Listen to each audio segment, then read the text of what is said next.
Dear learners, welcome to the course Disaster Management Strategies. As you know, Model 1 entitled Concept of Disaster consists of three units. One of these is Unit 1, Concept of Disaster. Today, we will explore this first unit together. This unit introduces the meaning of disaster, its common elements, and types. Disaster is an event that acts as the initial trigger, such as an earthquake, oil spills, or civil conflict. For instance, the 2010 Haiti earthquake of magnitude 7 that struck suddenly and devastated the region. This event can be man made or natural in origin. Natural examples include cyclones, while man made ones include the Bhopal gas tragedy of 1984, where a chemical leak killed thousands. Disaster may be sudden or progressive. They vary by speed of onset, being either sudden or progressive. An example of sudden is a flash flood that overwhelms a valley in minutes. And an example of progressive is desertification, which gradually renders farmland barren over decades.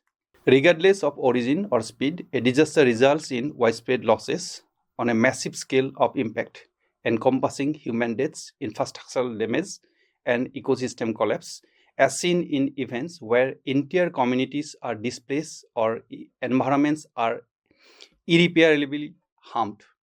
Crucially, these losses exceeds the coping capacity of the affected area, meaning local resources are insufficient. A community cannot rescue, feed, or shelter victims without substantial external assistance from regional, national, or international sources. Disaster results from the interaction of several key elements. The four core elements are hazard, vulnerability, capacity, and people. Additionally, exposure, risks, and resilience act as a supporting element that works closely with the core elements to turn a hazard into a disaster. Now, let us discuss each element one by one. First, we will discuss the component hazard and people as they are inseparable from each other. A hazard is a physical or human made event that has the potential to cause loss of life, livelihoods, infrastructure, property, injury, environmental damage, and other harm. These events do not necessarily result in a disaster. A hazard is not the disaster itself, it is the only source or threat that could cause harm. So we can say a hazard is the precursor to a disaster. A hazard is related to probability.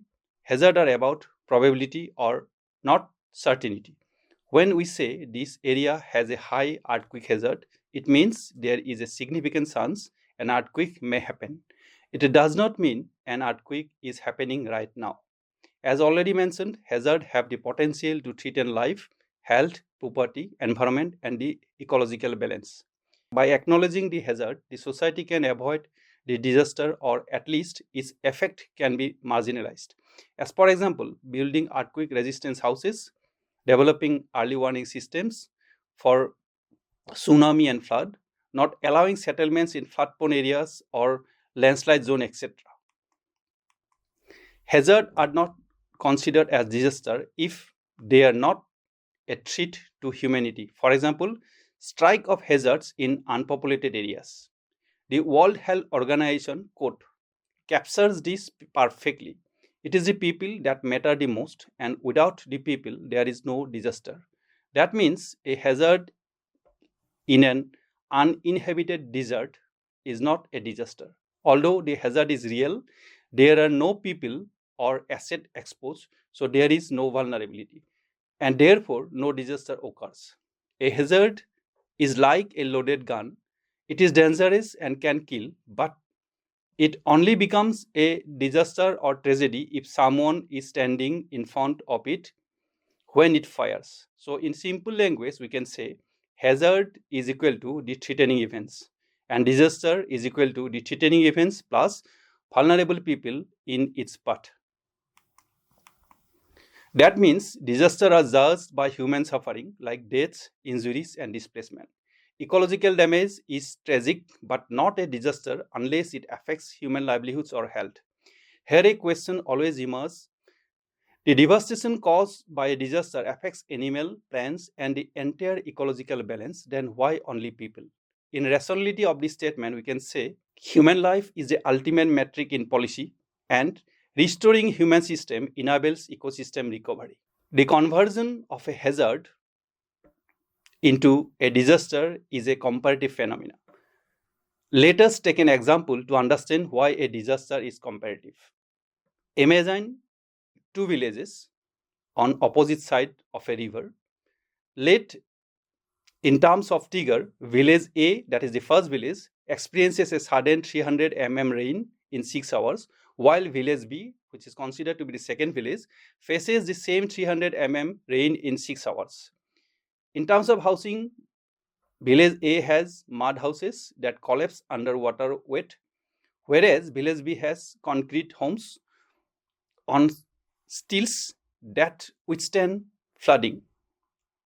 In terms of preparedness, village A has no drills and no early warnings, but village B conducted regular evacuation drills with an early warning system.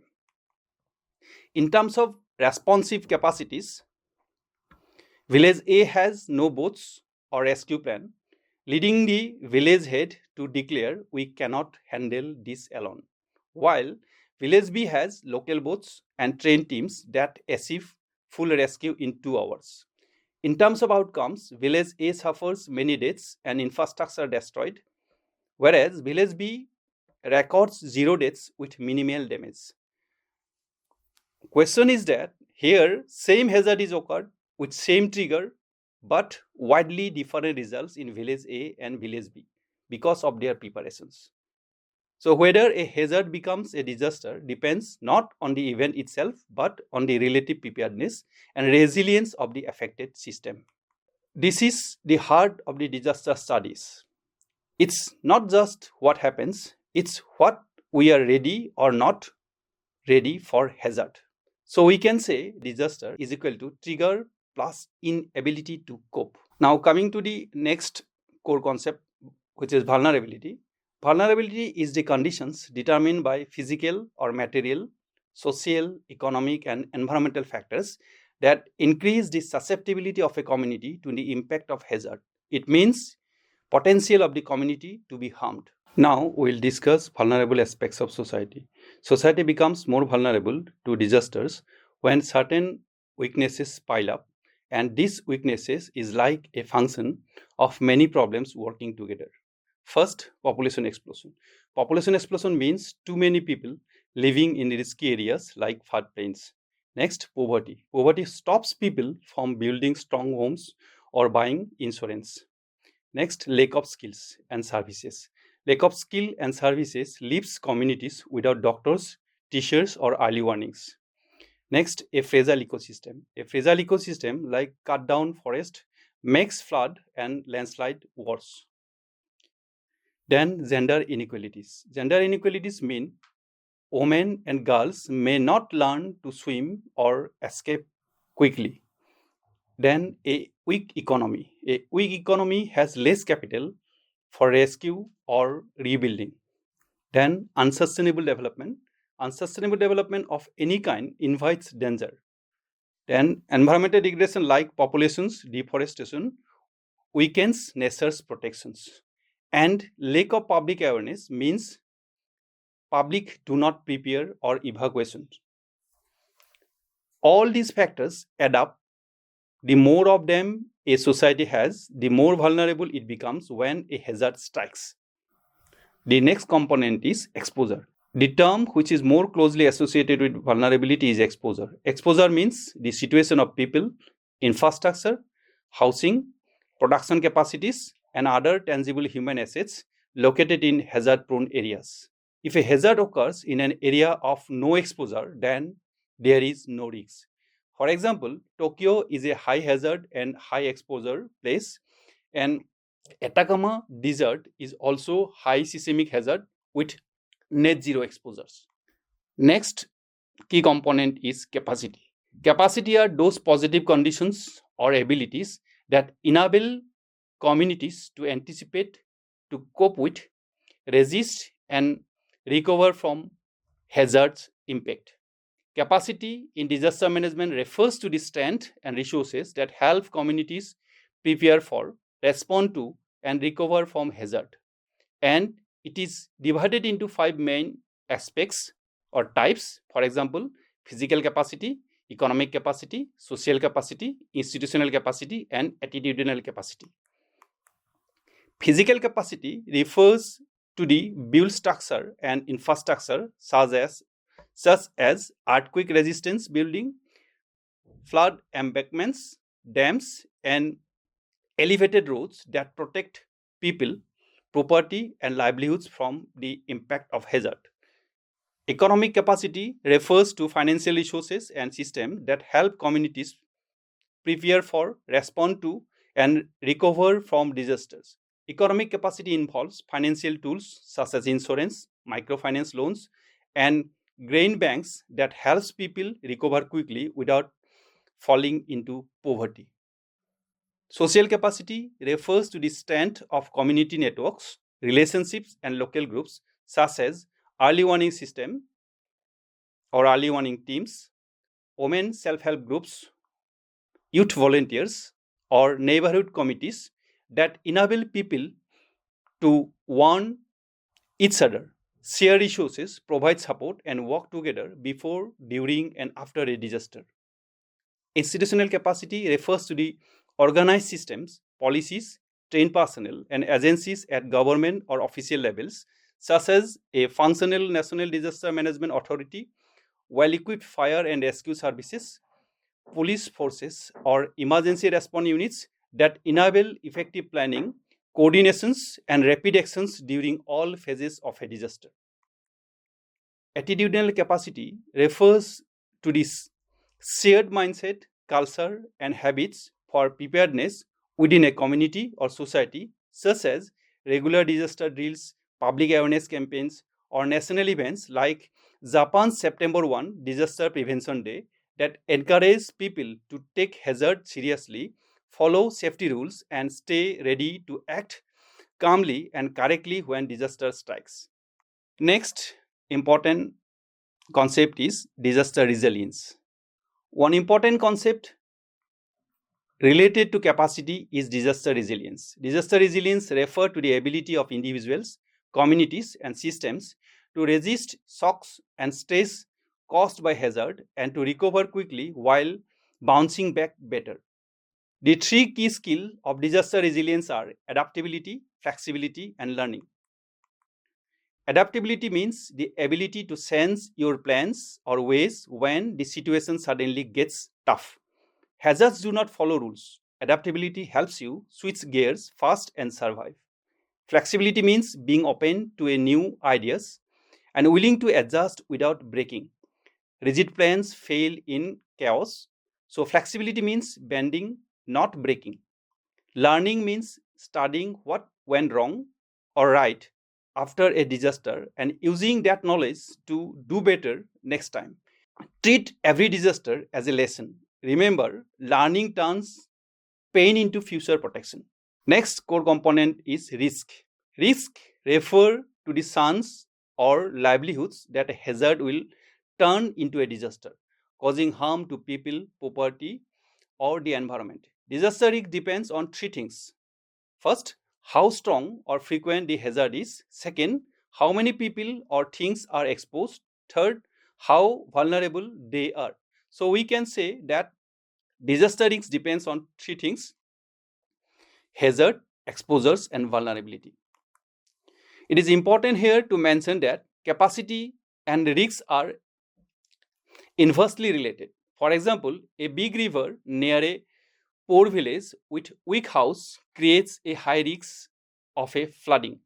If we move the village or build a dam, the risk becomes lower. In conclusion, we can say that a disaster is the realization of risks. In later unit, we will explain how risk is measured in detail. Now coming to the types of disaster. Disasters are classified by origin, speed of onset, scale, and duration. By origin, disasters are classified into 3 main types based on their sources: natural disaster, man-made disaster, or anthropogenic disaster. socio-natural disaster. Natural disasters come from nature's forces with no human role, such as earthquake, cyclones, flood, droughts, or pandemics. Man-made or anthropogenic disasters are caused by human actions or errors, such as industrial accidents, oil spills, terrorism, or wars. Socio-natural disaster happens when human activities make natural hazards worse. For example, deforestation leading to landslide or poor mining causing floods. Understanding the origin help us decide whether we can prevent the disaster or only prepare to face it. Some disasters hit fast, while others build slowly. By speed of onset, disasters are classified into two main types: sudden onset disaster and slow onset disaster. Sudden onset disaster happens in minutes or hours, such as flash floods, earthquakes, tsunamis, or building collapse. The key features of sudden onset disaster are little warning and the need for a quick response. Slow onset disasters develop over weeks, months, or years, such as droughts, desertifications, sea level rise due to climate change, or famines. This gives more time for planning and early actions, but people often ignore them until it's too late. By scale, disasters are classified into four main types: local disaster, regional disaster, national disaster, and international disaster. A local disaster is one that strikes a small defined area, typically a village, town, or neighborhood, and affects a limited number of people. Example includes a fire in an industrial unit, a bus crash in a rural area, etc. Because the impact is contained, response is usually handled by local authorities such as the Gram Panchayat, municipal corporations, nearby police, fire services, or community volunteers. This disaster rarely requires outside help unless local issues are completely overwhelmed. Regional disasters spread across a large zone, such as one or more districts within a state, impacting lakhs of people and multiple towns or blocks simultaneously. Heavy rainfall causing widespread flooding in Kerala in 2018, a cyclone hitting coastal districts of Odisha, or a severe heat waves across Rajasthan are typical examples of regional disasters. Here, the state government takes the lead role through the State Disaster Management Authority, coordinating district collectors, state police, health teams, and sometimes the armed forces stations nearby. NGOs plays a big role in filling gaps. While the central government may send funds or rescue teams if requested, primary responsibility lies within the state itself. When a disaster affects most parts of a country or cause nationwide disruption, it is declared a national disaster. The scale involves crores of people and crosses state boundaries within the nation. The COVID-19 pandemics, which started in 2020 and continued to 2022, which locked down all states, or Cyclone Amphan of 2020, severely hit West Bengal and Odisha with ripple effects on food supply, are clear example of national disaster. In such cases, National Disaster Management Authority takes charges, working under Prime Minister's office. The Indian Army, Air Force, battalions, and central funds are deployed. These events strain the country's economy, healthcare, and logistics, often requiring policy changes like lockdown or subsidies. Recovery can take several years and often reshapes national budgets. International disasters cross borders, affecting multiple countries or requiring global cooperations due to their massive scale or complexity. The 2004 Indian Ocean tsunami, which killed over 230,000 people across 14 nations, including India, Indonesia, Sri Lanka, and Thailand, remains a stark example of international disaster. Response to such international disaster involves the United Nations, especially United Nations Office for the Coordination of Humanitarian Affairs, World Bank organizations, Red Cross, and bilateral aid from countries. Funding comes from global donors, while settlement, imaginary, and international early warning systems are used for coordinations. These disasters highlight shared risks like climate change or pandemics and require treaties, joint drills, and cross-border data sharing for better prevention and relief.